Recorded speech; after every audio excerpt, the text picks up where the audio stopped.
दोस्तों नमस्कार। इस वक्त हम मौजूद हैं अपने खेत में। ये देख सकते हैं आप चारों तरफ जो मेरा खेत है वहाँ पर धान को बोझा जा रहा है ट्रैक्टर में और यहाँ से अपना घर ले जाएंगे। काफ़ी अच्छा लग रहा है बहुत दिनों बाद खेत में आके। जब से बाहर रह रहा हूँ तब से खेत नहीं आ पाता हूँ क्योंकि ऐसा होता है कि जब धान रुपाई हो रहा होता है या फिर बुआई का टाइम आता है या कटाई का टाइम आता है तो मैं उस वक्त घर पे नहीं होता हूँ।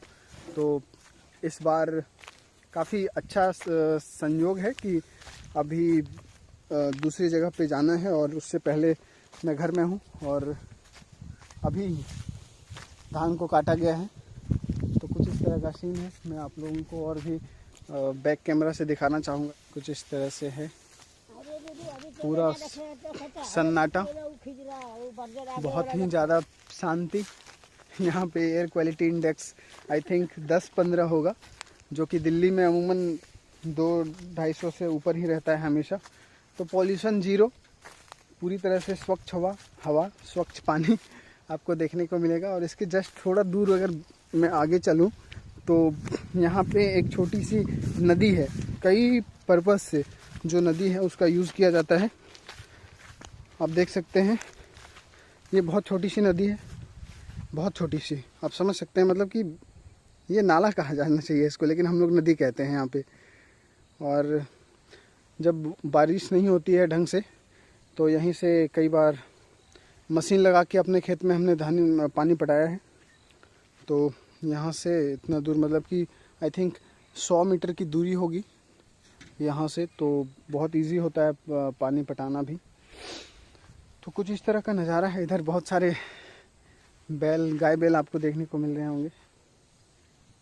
धान काटने के बाद गेहूँ रोप दिया गया है। देखिए हम लोग भी पहले अपने खेत में रोपते थे। जैसे ये यहाँ से मेरा खेत स्टार्ट होता है और ऊपर तक जाता है पूरा, उधर आगे तक, जहाँ तक आपको वो पेड़ दिखाई दे रहे हैं वहाँ तक। तो एक सेंटर से है, मतलब पूरा एक सेंटर से।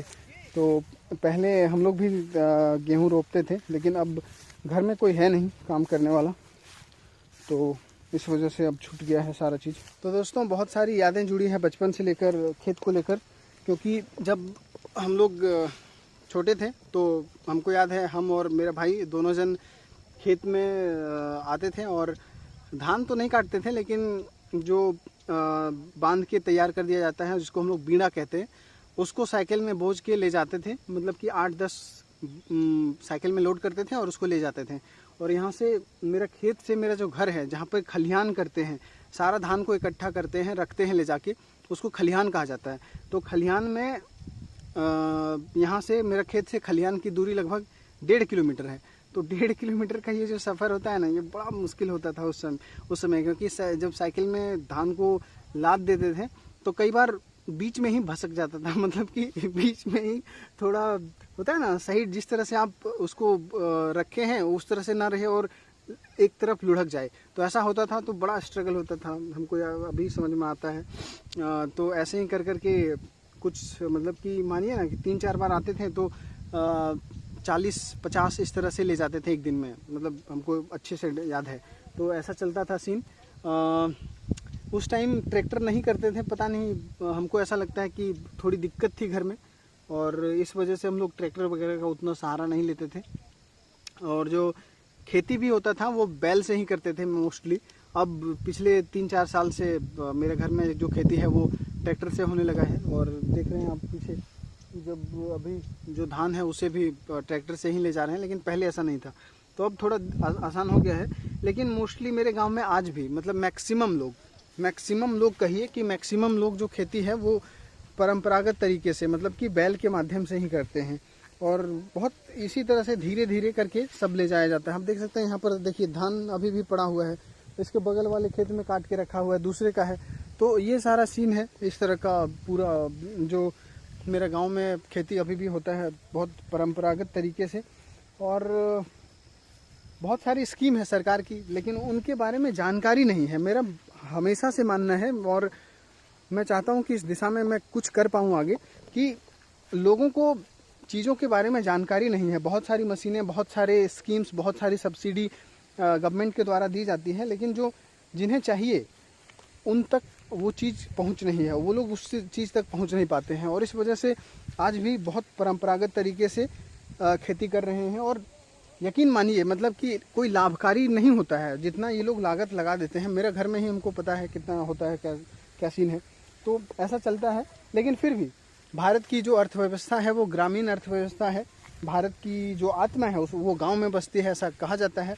और यकीनन ऐसा है, क्योंकि जो आप रूरल इंडिया में जिस तरह के सीन देखेंगे, जो खूबसूरती जो खूबसूरती आपको ग्रामीण भारत में दिखेगा, वो यकीनन शहरों को मात देने वाली होती है। तो ये होता है। और काफ़ी अच्छे लोग होते हैं यार, मतलब कि आप लोग गांव से ही होंगे काफ़ी सारे लोग, तो आप लोगों को भी पता होगा कि एक आदमी है उसको 3-4 गांव के बारे में जानकारी होती है, कुछ ना कुछ अच्छे ढंग से। मतलब कि कुछ हो रहा है, कुछ अच्छा हो रहा है, कुछ बुरा हो रहा है, इन सारी चीज़ों को। ऐसा नहीं कि शहर में ऐसा होता है, दिल्ली में रह के आए हैं, बनारस में रहें तो वहाँ पे अपने रूम से दूसरे रूम में क्या हो रहा है इस पर कोई मतलब नहीं, बहुत कम बातचीत होती है। लेकिन यहाँ पे ऐसा नहीं होता है। यहाँ पे सारे लोग सब चीज़ बहुत कलेक्टिव तरीके से करते हैं और बहुत मज़ा आता है। कोई फेस्टिवल हो, कुछ हो, किसी की शादी हो तो पूरा गांव को न्योता दिया जाता है, ठीक है।